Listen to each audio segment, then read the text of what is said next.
here's what's causing your crippling heartburn and how to make it pass. If you've suffered through even one painful, fire-in-your-chest bout of heartburn, you know there's just about anything you do to stop it in its tracks or turn back the clock on those hot wings. Heartburn, which 60 million people in the U.S. experience once a month, per the American Gastroenterological Association, is a symptom of acid reflux, says Marie Borum, M.D., Director of the Division of Gastroenterology and Liver Diseases at George Washington University. This refers to acid sneaking up into your esophagus through your upper esophageal sphincter, the group of muscles at the top of the esophagus, usually after eating. Acid reflux doesn't always lead to heartburn, but when it does, you know. What causes acid reflux? Lucky for us, the culprits behind the nasty feeling are usually lifestyle factors, so you can avoid triggers for the most part. Certain foods and drinks, anything fatty, peppermint, alcohol, chocolate, and caffeine, lead to acid reflux because they relax your sphincter. Spicy foods, tomato products, and citrus fruits can also lead to heartburn, although some research suggests that in these cases, heartburn is due to the foods themselves rather than reflux, says Borum, since they have a high acidity level. It's not just about what you eat, though our nourishing habits also play a big role. That fiery feeling usually sets in after you've dug into a big meal because you're challenging your sphincter, says Borum. It naturally tightens and loosens on its own, but having a big meal in your stomach increases the chances that acid will creep up when it relaxes naturally. And late-night snackers, take note, lying down within a few hours after you eat is another trigger. Things can sort of slip up into the esophagus just because gravity isn't working with you, says Borum.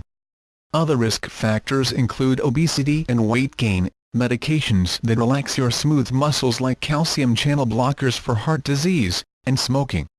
How to stop the burning? Usually, the healthiest and most effective treatment for heartburn and acid reflux is lifestyle and dietary modifications, says Borum.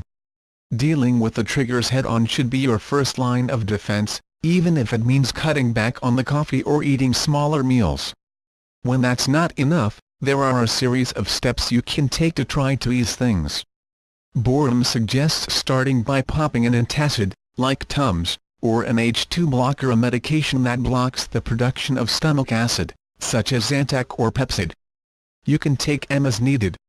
If you've given lifestyle changes, H2 blockers, and antacids a shot to no avail, proton pump inhibitors, PPIs like Prilosec and Pervacid, which reduce the amount of acid being produced in your stomach, may be your best option. But while they are great medications for acid-related disorders, says Borum, it's come to the point where we've recognized that PPIs have their own potential side effects.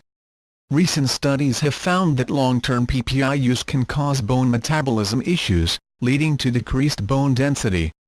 It's also important to check magnesium and vitamin B12 levels while on the medication, because PPIs can lead to malabsorption.